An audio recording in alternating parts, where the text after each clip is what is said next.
I move to strike the last word. Mr. Chair, I would like to express my support for one of the bills included in this legislation, the Protect Innocent Victims of Taxation After Fire Act, led by our colleague, Representative Mike Thompson, and which I co-sponsor. This bill would provide critical support for victims of horrific wildfires, including 2018's Camp Fire, the deadliest and most destructive fire in California history. It claimed 85 lives, burned almost 19,000 structures, and all but destroyed the entire town of Paradise.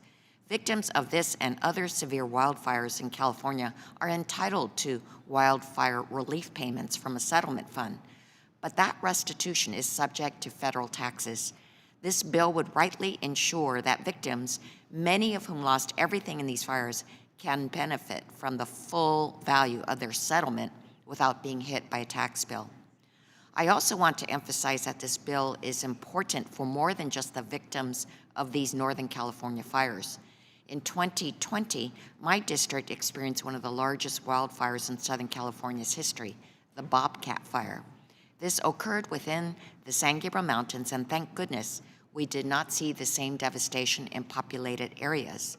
We were fortunate that the firefighters did an amazing job and prevented the fire from moving through the densely populated foothills in my district.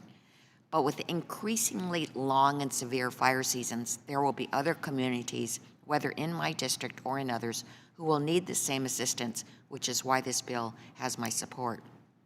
However, I also want to take the opportunity to lament that the majority chose to assemble this package on their own without seeking cooperation and feedback from Democrats.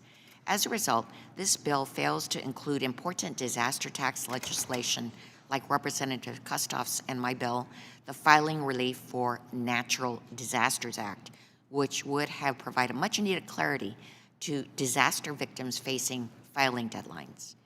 The IRS routinely extends tax filing deadlines for states that suffer natural disasters. In fact, all of Californians received a tax extension until November 16th as a result of the major flooding we experienced earlier this year. But currently, the IRS has to wait for a federal disaster declaration in order to extend the deadline.